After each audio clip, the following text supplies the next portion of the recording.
Future Fit Company, der Podcast für die neue Arbeitswelt. Methoden, Modelle und Mindset für Innovation, Agilität und New Work. Ganz pragmatisch und frei von Ideologie. So welcome to another episode of the Future Fit Company podcast.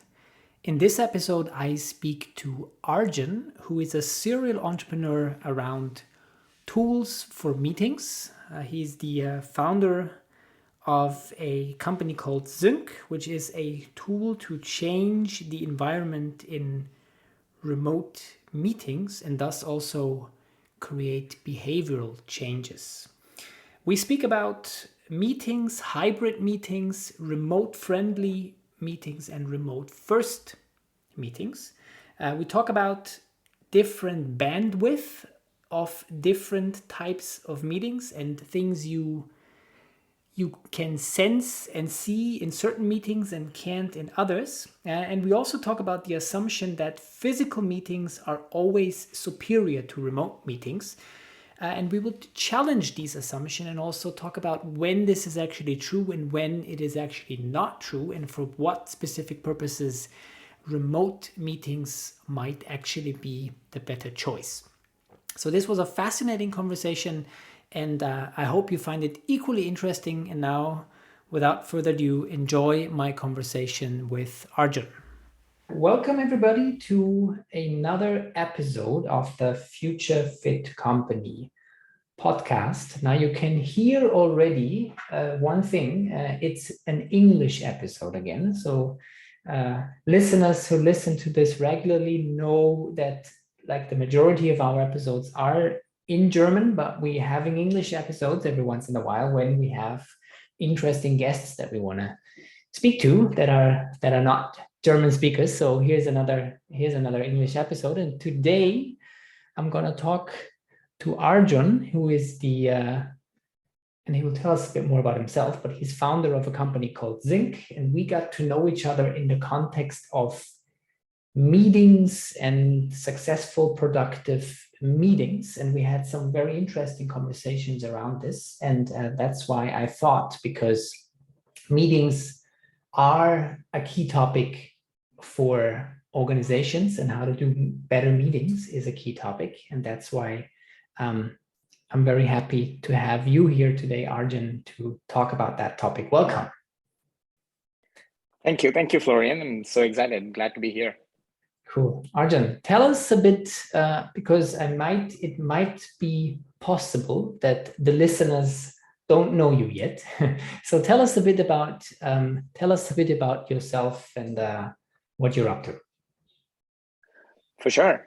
So my name is Arjun. I am an engineer by training. I did my master's in computer science and spent a significant percentage of my career building products in engineering.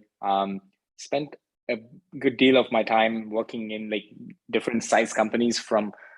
Started my career at Microsoft, spent about 8 years working there, largely building products in the location-based services space. And then I spent about a couple of years working in a smaller company. When I say small, about 150, 200 size company, this company called Foursquare, where I worked in San Francisco, but the offices were based out of New York.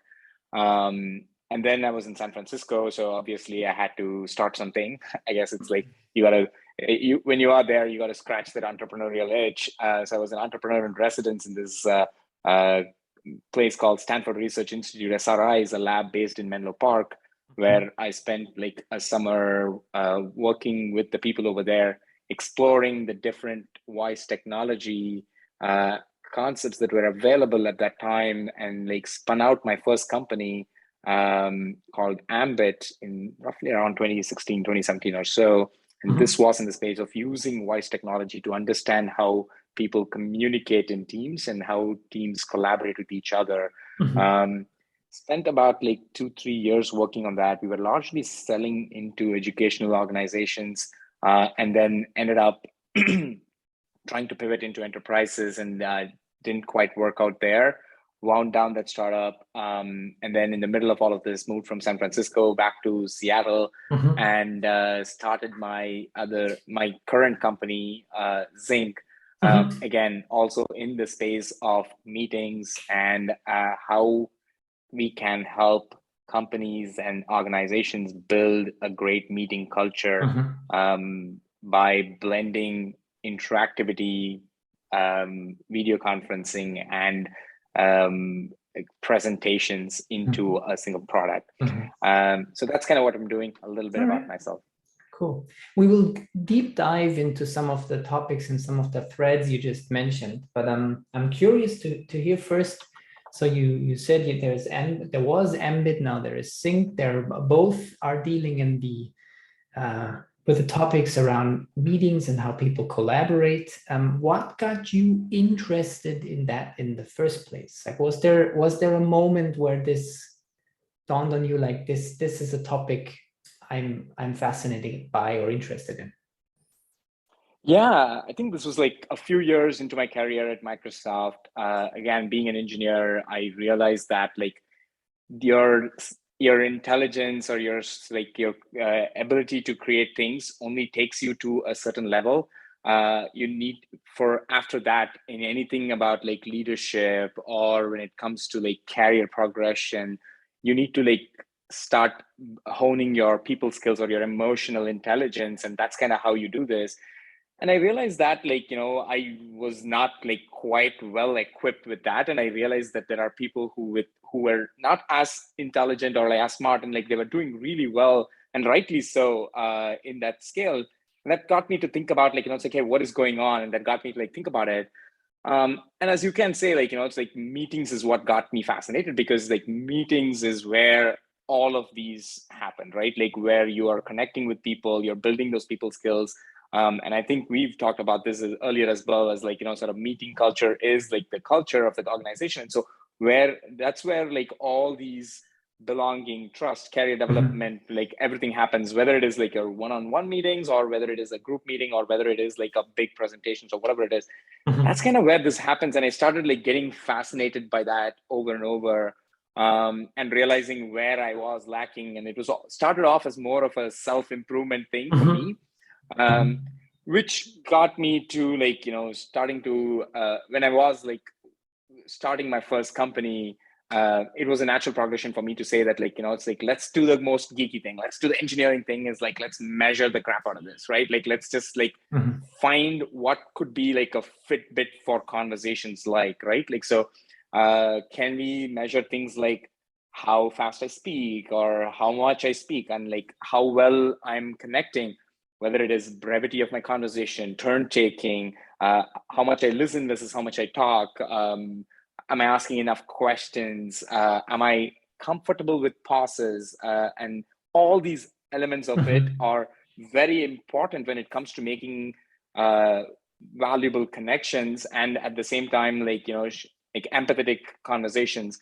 So that's kind of what we were doing at Ambit, is like we were using like the latest in voice technology to be able to like detect this in meetings, and like giving people almost like a Fitbit style report of how you would go about it. So I mean, to answer your question there, right, I would say that like that's kind of what got me interested, and that's kind of the path that I took.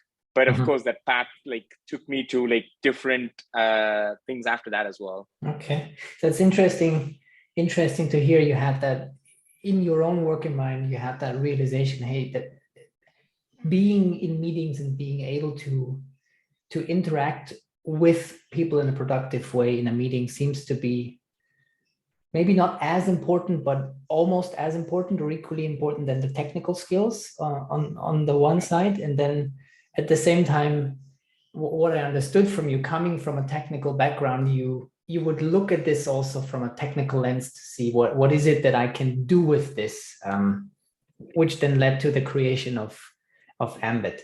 Tell us a bit more. I'd be curious. We only in the past we talked about this a bit briefly, but what is it that you exactly tried to do when you measured with Ambit, and also, I think it would be interesting to hear a bit about, okay, so you discontinued this at some point. What happened? Why? And still, is there still something from the approach or from the insights that Ambit generated in terms of what you measured that is still useful for you today? Yeah, great question there. I think, like, just to give you what the Ambit product does is when you actually have Ambit available in your meeting. In our case, we were doing this as a standalone microphone product. Like, so you can actually just like open Ambit on your on your phone and then just leave it on your table, and it did this. So we were doing this pre-pandemic world where like meetings were mostly in person, and so we were like doing that.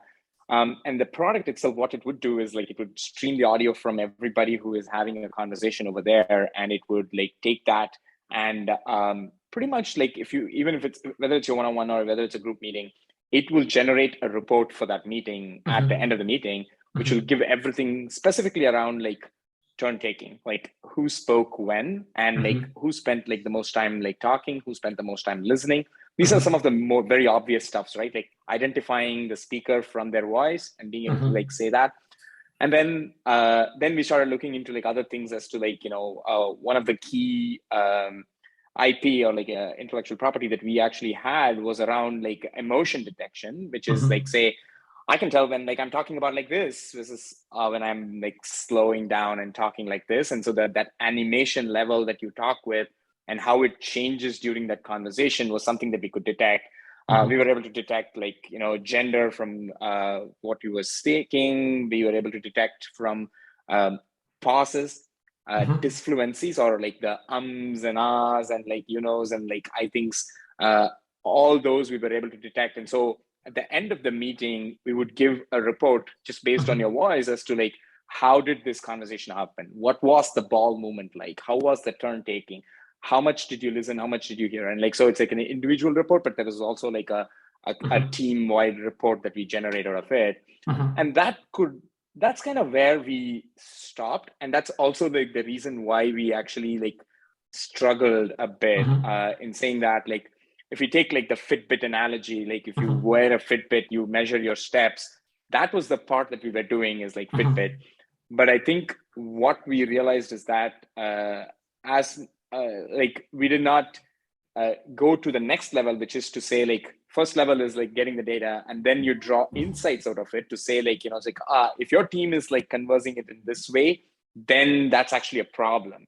And we got to that a little bit to say like, it's like, as a leader, you got to listen more and like talk less, and like how can we do that, and like we can actually like come up with that and like deliver insights to say that like this meeting is being dominated by the leader, and that's kind of a bad thing. But we also realized that like the next step was the hardest part, which is behavior change, right? Like when you want to get somebody to like realize that like they have a problem, that they are not communicating or collaborating in the right way, how do you get them to actually like fix that? We didn't even have a plan in place for that. We were just, and in some sense, like we were just saying that like, it's like, hey, Fitbit doesn't do that, but like just giving data and objective data is actually like a good step towards behavior change. But we didn't offer the full-fledged solution of taking you from objective data all the way to behavior change. And so for us, what worked was working with educational institutions where the teachers or the people who were teaching management techniques or negotiation techniques were able to use this objective data, and they were doing the teaching on top of it to say like, it's like, we see this pattern and this is where it is. And that was good. But when we were trying to get it to enterprise, they wanted that behavior change part of it, and they wanted it bundled into the product, and we just quite didn't crack that part yet. And then there was also like huge privacy concerns around like putting a microphone in somebody's conference room and everything. There was just like a lot of barrier to entry and everything. So I imagine, what you mentioned, because I'm not from a technical perspective and I'm not aware of of what's possible today, but I kind of imagine that more what you mentioned, like that Fitbit part to it, in the sense of you could analyze, okay, who spoke what percentage of the conversation, how fast, how slow, how often did you take turns, maybe even emotional states, but then deriving a conclusion out of that, right, from that data to say, so was this a productive conversation? And what would that mean in the sense of what would be needed to make this a more productive conversation? So something that maybe an experienced human being who looks at this and says, well, if you start interrupting each other every time you talk, I can imagine it's not productive. And I imagine this to be super difficult from a technical perspective to get those insights and then be able to make recommendations also, like a skilled observer of human interaction would be able to do. Yeah, you're spot on. It almost is not like very obvious from the data itself. Like it needs a trained specialist to be able to even interpret this. Like just as much as like, can you actually just sit in a conversation and be able to say what they can do to improve? Like maybe you'll catch like the obvious ones, like you're saying, like, I guess somebody's yelling or abusing other people, like you'll catch those. But the nuanced things, it requires like a trained specialist to be able to do that. And it's much more harder. Especially like context is super important. So, like, what kind of conversation makes sense for like a presentation is so different from like a one-on-one conversation, so different from like things. And so just solely using just voice, it's so hard to like even determine that context and then be able to give you like insights based off of that. So yeah, many challenges. And you asked a question before as to like, who's doing something like this, and there's like a ton of people doing this. In fact, like it's being used in like a lot of specialized contexts right now. I advise like at least like 2 or 3 different companies on the technology part of it, as well as like in the go-to-market side of these things. Notably, a few companies are doing this for like specifically for sales conversations, specifically for customer success conversations, like call centers and everything. And like they're finding like pretty good success because it's like a very fixed use case and you can do this. And then there are a few people who are doing it for general purpose meetings and they're like doing this. And jury's out. They're still in early stages that I'm talking to, but like I think they have a better go-to-market motion now because they're now using this as a Zoom plugin, which means that they get like a much high fidelity audio. Their like metrics are like way better and everything. And so this is which we didn't do in our work. All right. And I guess that's always what I read is really hard to predict the technological advances in the coming years, and then what then suddenly might be possible, right? That was like impossible 5 or 10 years ago. Yeah. Okay. So now you have another company that I also had the pleasure already of using the product, Zync. Tell us a bit about, so what is Zync about? And also when we then look into the details of it, I'd also be curious. So what caused you, or what insights maybe prompted you to say, okay, I need to do something like Zync now? Yeah, it's actually a good segue from what we were talking about, right? Like, so behavior change is where we actually realized is like the ultimate goal is like behavior change. So right after I like got done with that, like I think like there's still the idea that like we can make people a lot more emotionally intelligent and like be more having meaningful conversations and connections was still like there for me. And sort of the tip came from the world of behavior change. And if you look at like any behavior change, there's 2 ways that you can do it. Is one, you improve your skills, you practice, you train, you actually go through like coaching, and then like you improve your skills to do that. But one of the more successful ways in which you can actually obtain behavior change is in changing the environment. Where this might be true. I mean, like if you've like worked out, like you would realize that like you either like put all willpower to like eat better and everything, where you're trying to change your behavior, or you just change the environment so there are no junk food in your house, or like you live literally close to a place where you have to walk a few miles or so. By changing the environment, you actually like you have like way better success in changing behavior. And that insight led me to like connect with my co-founder, and we started like thinking about Zync and saying that like right now, when you are thinking virtual meetings, your environment is literally your screen. And all we are left is right now is like just a video, and like we are still relying on some of the same things that we do over here. So what if we can change the environment, like a virtual environment? It's so much more easier than changing a physical environment. And so when we can change the virtual environment, can we affect behavior? So some thoughts that came to us is like, what can we do if we say that like you have to like speak for only 30 seconds, and there is a subtle like sort of timer running around your head that like tells you that like you have the 30 seconds to finish this thing. It's not exactly like going to kick you out or do anything after the 30 seconds, but there is that nudge slightly doing it. You can do this. You can never even imagine this in the physical world. Or we were even thinking about turn taking as well, as to like say like, hey, what if when we are having a conversation for some type of meetings, it makes sense to like do like uniform turn taking. So if we do, instead of having this grid, what if we are in this grid, and the more you speak, the more bigger your video gets, and everybody else's video gets smaller, and you're just like crowding them out, and like a physical representation of what that looks like. And like how could that change behavior for people? Like it automatically feels like you're like slowly tuning those people out, or like people are not getting enough space, you're crowding them out. And like how will that affect people's behavior? And so this got us to thinking and saying that like meetings need to be designed, and Zync was born out of that, to say that like, hey, how can we design our meetings to make it so that it makes sense for that purpose of that specific meeting, for that context of where they are and like who is attending, and like can you design your meetings for that? And that was like how Zync came in. And like, yeah, that's still like the vision and mission for us, is to change behavior of how people connect through environment change. And I think that was one of the starting points that got us into conversation, because I wrote an article about that. The purpose of the meeting is the first thing to start thinking about, and then to think about, okay, if that is my purpose, for example, if I want to synchronize information, or if I want to get to know each other, if that is my purpose, then now let me think about what would be the right format to do this, right? And what would be the right setting, and maybe the right space to do this. Exactly. Let's have a look.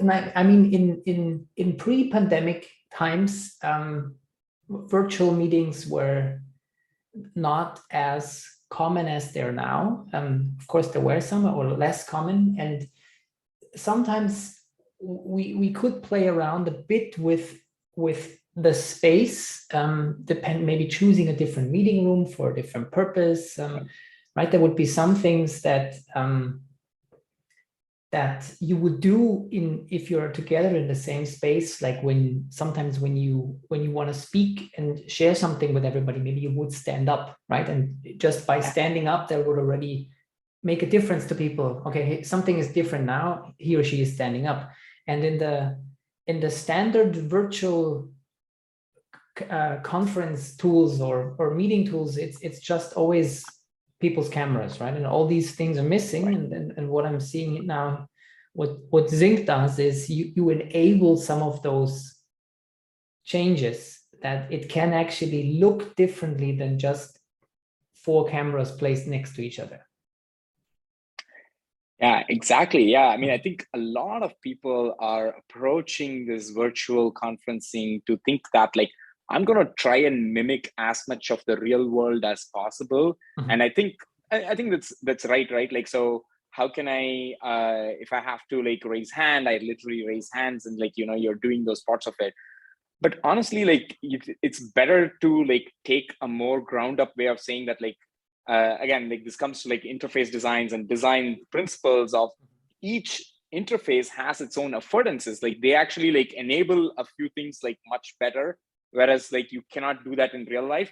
And so you need to take advantages of what your interface gives, and like, it's like make that happen, rather than trying to mimic what is happening in real life. I think helps to like take a little bit of a real life concept, because it's easy for people to understand that. But subtle things like, hey, can I use the fact that like the size of you in the screen, the shape of where you are, like the presence that you get, like who's muted and who's unmuted, who has the like, like color? Can I take spatial thing? Like, can I just fade out literally like in the screen? All these are like elements that are available to us right now, which we didn't. Or like, putting my name on top of my head literally over here, which in a networking situation makes like so much more sense, because you don't need to like now know who I am or like infer it. It's literally written on top of my head.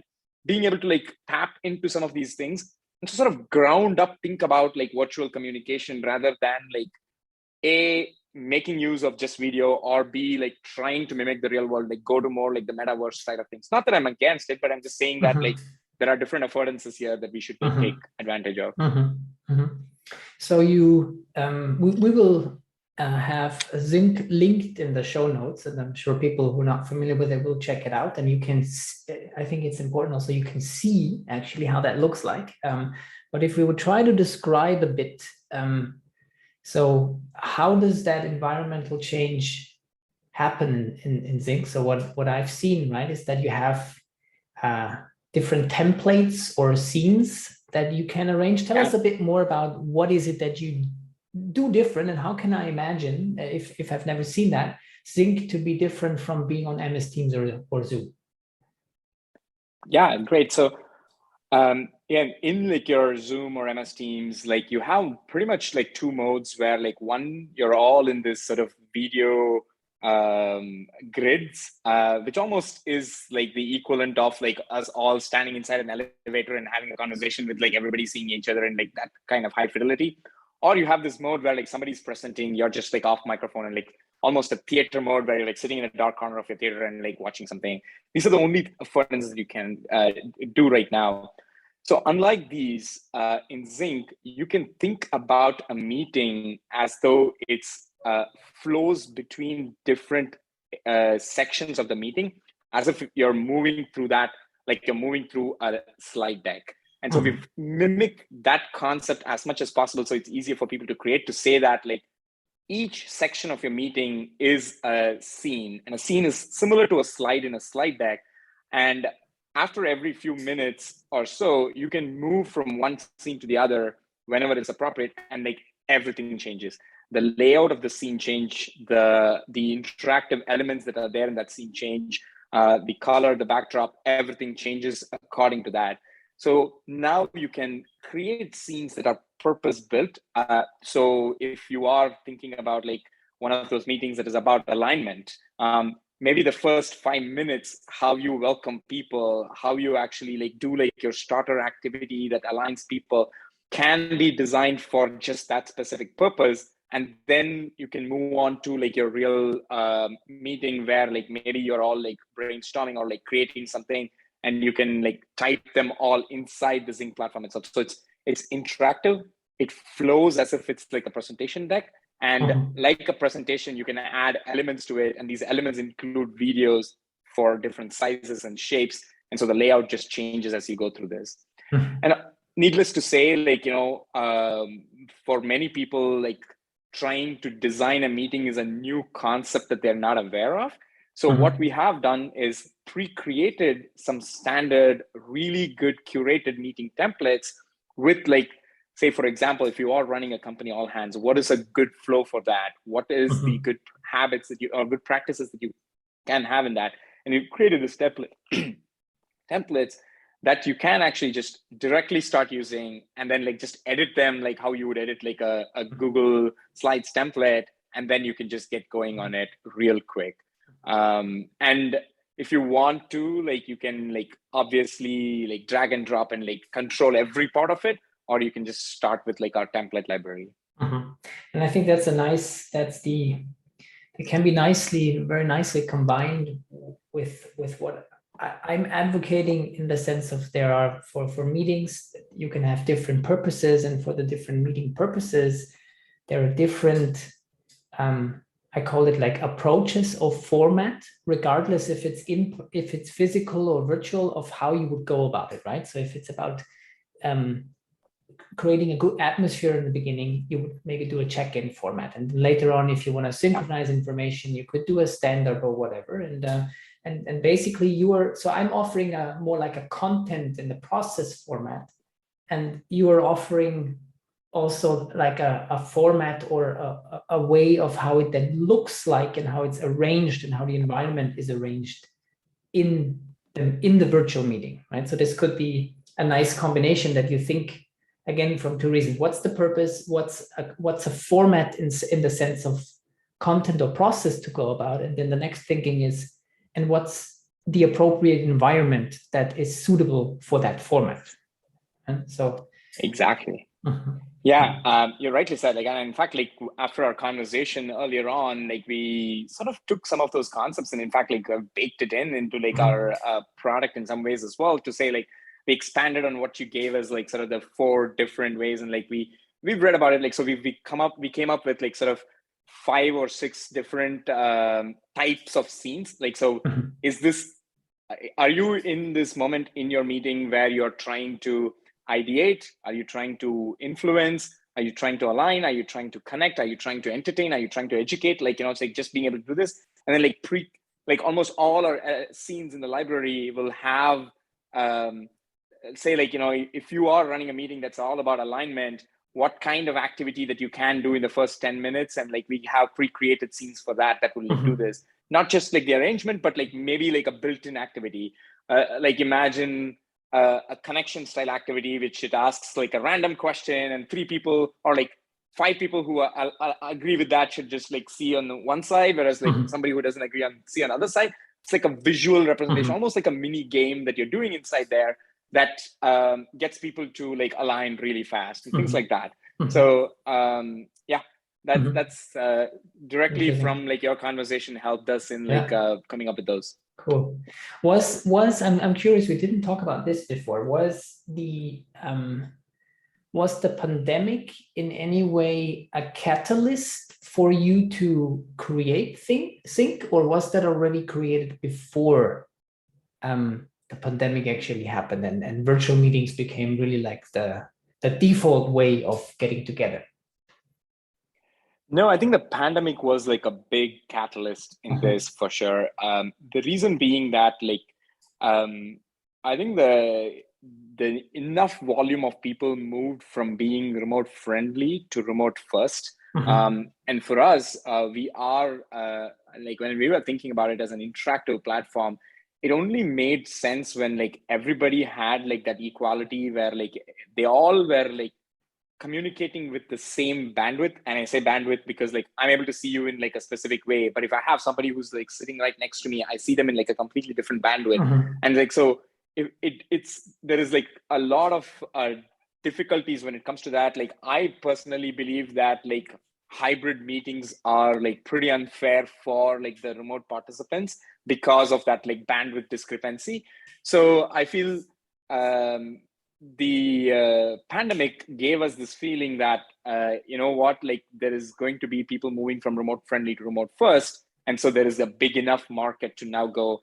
And not only that, right, like some of these non-meeting, like some of these things that before was never happening, all are right now happening over Zoom. Like these are things like your virtual birthday party, your game shows, your like talk shows. All of these are happening via Zoom right now. And Zoom is kind of a poor experience for many of these verticals. And so there is a way for you to design these way more intentionally and like make them like, why do I actually have the exact same experience when I'm like talking to my tax consultant, like my yoga and my team and everything, right? Like, it doesn't make sense. Like, why can you not design them for exclusively that purpose? Can I like be in my board meeting and like take votes right inside this? Why can't I do that rather than like, just doing this video conferencing thing? Yeah. You mentioned something, I never thought about it in this way, but it's very interesting. You talked about bandwidth and bandwidth in the sense of my personal bandwidth when I interact with people. And you mentioned that hybrid settings in that sense are the most challenging ones because people, especially I guess the people on site, will experience two different bandwidth, right? So one with the people on site where it's a high bandwidth, and then with the people that are connected remotely where this is a low bandwidth. And I find it fascinating because I mean, I'm in the space of often facilitating these meetings and events, and what we already found is hybrid settings are the most challenging to make them work for everybody.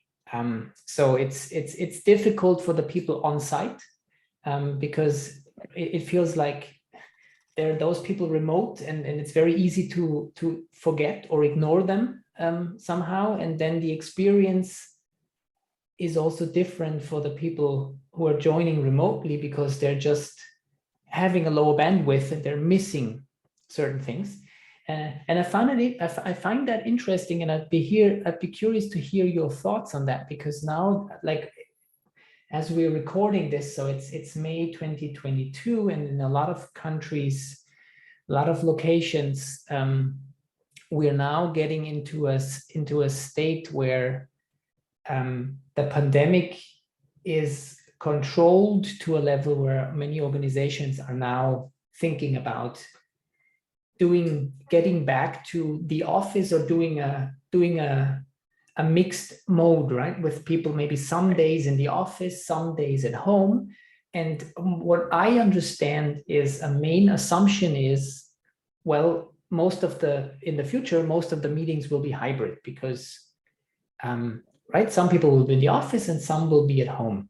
And now, having heard about what you mentioned about bandwidth, that makes me look at this again from another angle. And I'd be curious to hear your thoughts, because I could imagine this will be also, there will be its own challenges for organizations to make that work well in the future, and to find an arrangement that works well for hybrid meetings. What's your take on that? Yeah, I think you're spot on, right? Like, I think hybrid is like a spectrum of like very many different things. If you actually can arrange it for in a way that, like, people all come into work, and so that, like, when you have meetings, you actually are all in the same place, that's amazing. Now, like, everybody is like sort of normalized your bandwidth and you're doing that. But I feel like logistically that's going to get harder and harder, because like people are like used to a flexible work style. Like, Mondays don't work for me, I can't come in on Mondays. You have a 10-person team, there is like a very good chance that you're never going to do it. And so, to the point where like there is almost always going to be like some people who are going to be able to join remotely. And so hybrid is where you would be like forced to go. And I've already seen this in some organizations where, like, even to be fair with people who are remote, especially people who you like hired remote first and everything, to be fair, they end up like taking meetings on their laptops, even if they are at office in like sort of different places. So, and to the point where like that's what feels fair for everybody who's participating, and like they're starting to like feel that part of it.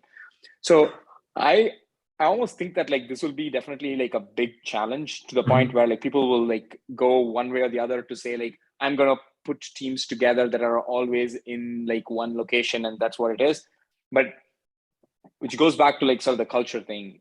Are you going to be remote friendly, or are you going to be remote first? And like, it's like when you are saying you're remote friendly, you allow for people to be remote, but with the idea that like you're going to get like a subpar experience, and like we're going to make it work for you in some ways if you have to. But if you're going to be remote first, then you're making a call to say that like we're going to like treat these people as like sort of the first class citizens that they are, and we would like support it. And I feel like meetings is going to be like very challenging when it comes to like a remote first organization. It's going to be at like a big clash. And I believe remote first. And one of the big things that I feel like people that are not snapped to is like they just almost assume that in-person meetings are like superior to virtual meetings. And I want to like sort of dispel that myth and say that like, it need not be the case. It's probably not the case in many of these things. Again, it goes back to the point to say that like your virtual meetings gives you certain things that you can, it normalizes several things that you cannot do in person, and you need to take advantages of those. Couple of examples that I thought is like, I don't know the height of anybody in my team. There is no like looking down somebody or like looking up somebody in like these conversations. I think everybody has a microphone. So there is no concept of like, I'm a soft spoken person or like a thing. So very, even basic things like this normalizes virtual communication. But if you start adding into it layers of like environment designs, like giving these special superpowers on like remote communication, in virtual communication, around like having like a whiteboard or like something like sort of literally near my face, or like being able to like blend my video with presentation, giving the presence, it's almost an argument is to be made over there to say that like virtual communication can be like superior to in-person communication for a variety of meetings. I agree that like the bonding meetings or like the more human connection meetings are hard, and I think we talked about that as well. Like, so I think like that trust building and everything, it's a bit challenging, but even there, I believe that like using some of the latest technology, you can do like some trust building and everything remotely way more efficiently than like what is being currently done. That's so fascinating and so relevant also to what, and it's still a really a big puzzle for me, and I really don't know the answer to, and I'd be curious to hear your thoughts on it. So you mentioned like, oh yeah, let's be honest, there are some situations where an in-person setting might make more sense, or if we would prefer that if we can, right? For example, that bonding or trust building. Like if we can choose, then we would say, well, we are building a new team, or it's just important to see each other every once in a while in person. All right. And then for my personal experiences, for a lot of other situations, especially, for example, if we have to talk about contents, creating a new proposal, how to do it, making decisions, my personal perception, also the way I facilitate the meetings, is often that the virtual meetings can be a lot more effective sometimes than the in-person meetings, also just because of the way we are documenting and editing contents, which is more effective than having somebody writing post-its in front of people, and we are now all adding into the same document, for example. However, and I really, it's an open question, I don't have an answer, and I'd be curious. I have some people, and my perception is there is a bit of an age component to it, that will just always tell me, nah, virtual, it just doesn't work, and it's just not the same as in person. And they would always get to me and say, well, no, if we can, let's do it in person, because virtual just doesn't work. And I had situations where we would be 6 people sitting in a room with masks over our head, because that's what we have to do here in Taiwan, all 6 looking into a laptop, and basically typing stuff on a collaborative document, but sitting in the same room. And for me, this is just like, why is that necessary? But then I asked, so what is it? And he would say, well, it's just not the same. I get a different feeling for the people when they're in the room. Right. And I cannot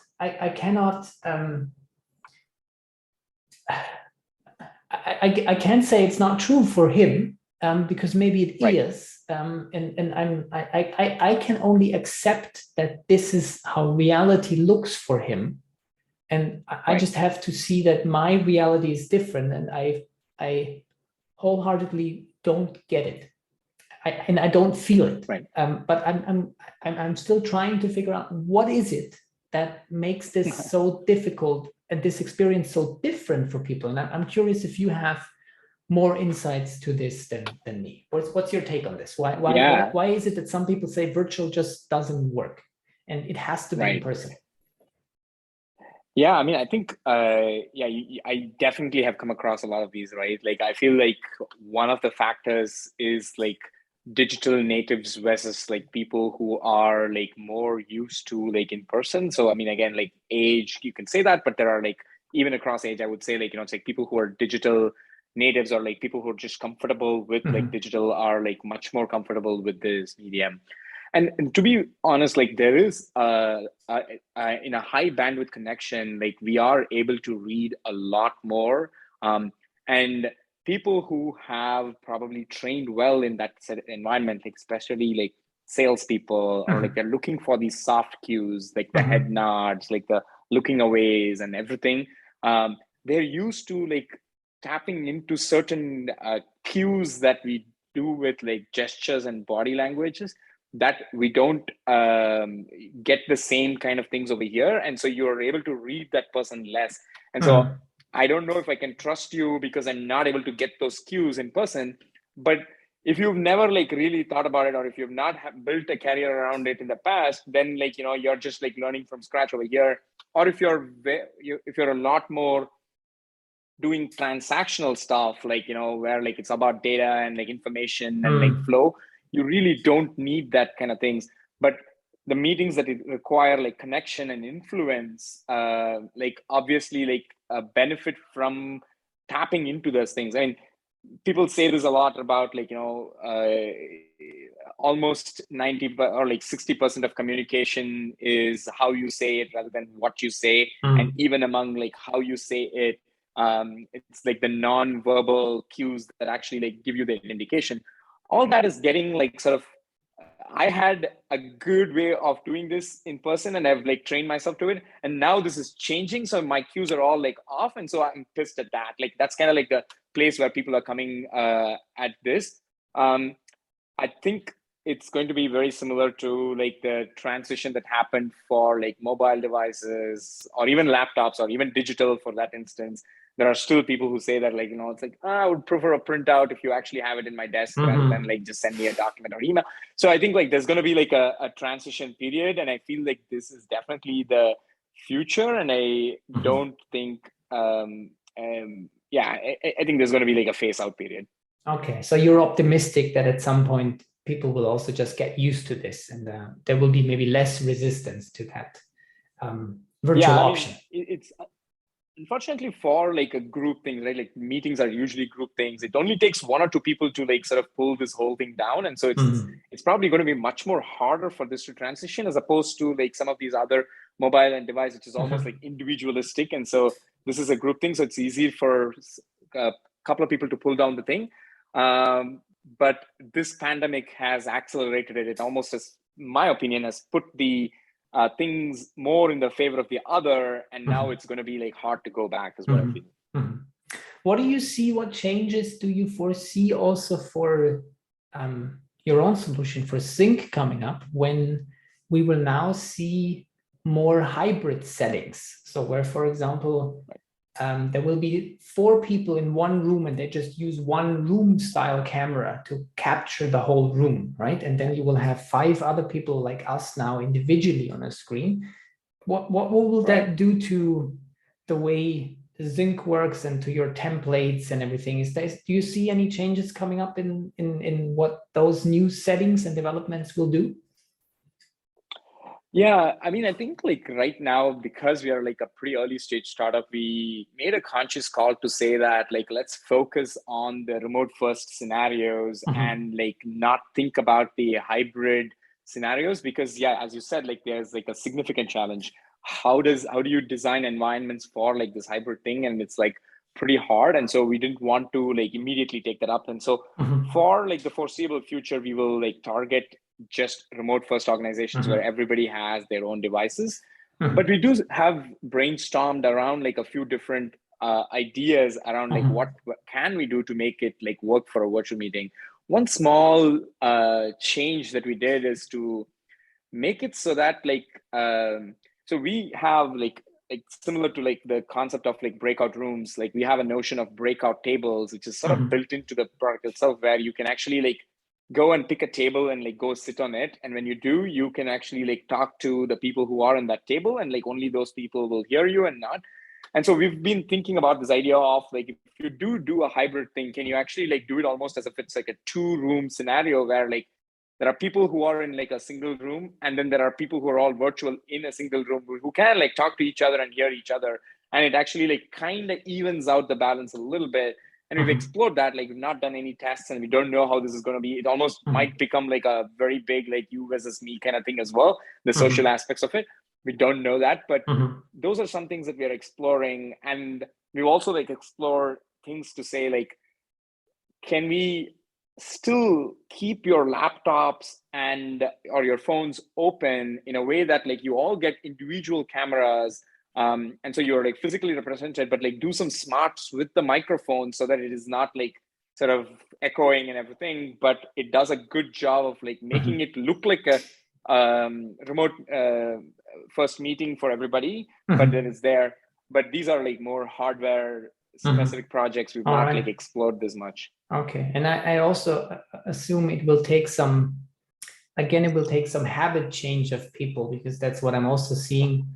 I'm seeing a mix, like some organizations, even though 5 people are in the same room and then 3 people are joining remotely, some people intuitively get it and say, okay, I have my own laptop in front of me, so I can also look into, and they can individually see my face. But then there's some that basically say, well, we have a room camera, and then you would just see that one little picture with 5 people in the room, and it's very difficult to see who's talking. And it's very much what's the culture there, and what's the habit there, right? That they will be using. Yeah. Maybe a last question. I'd be curious to hear to now look a bit more into the possibilities into the future, and also wanting to tap into your experience with technology. I mean, you mentioned Ambit before and what you tried to do. And it reminds me that sometimes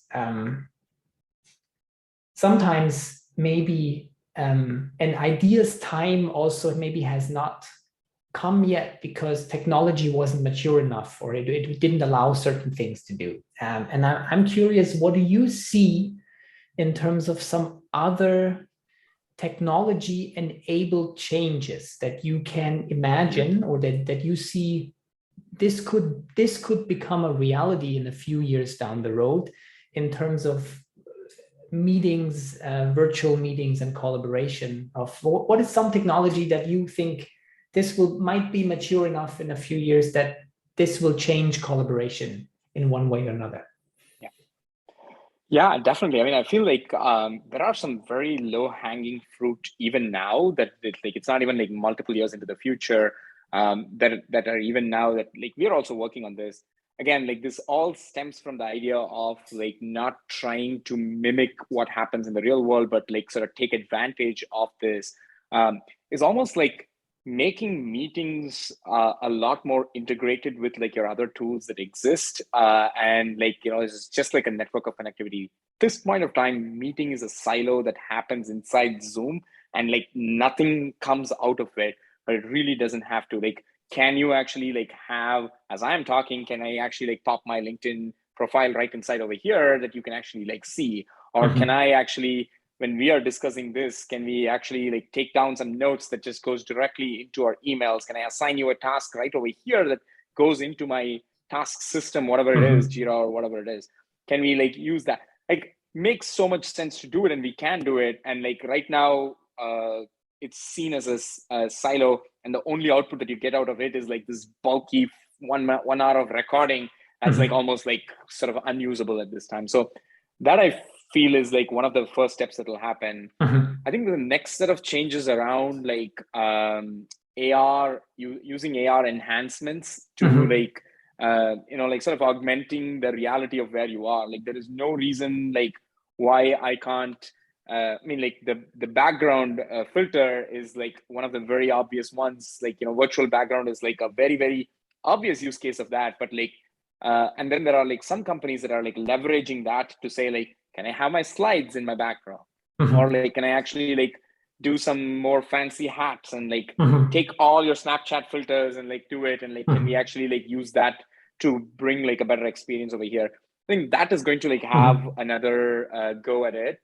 I'm very bullish about like the whole Ambit world of it, is to like say like analytics about meetings and communication, not just from like the basic things that you can measure, to say things like who shows up to meetings, who shows up late, who comes in, like there. So obvious information, it's already available, but like now you enhance it with like all these advanced AI technology. I mean, these are not even advanced now. They're like so available to be able to say things around like, am I yawning? Am I like, the video and like, analyzing it, like how excited am I?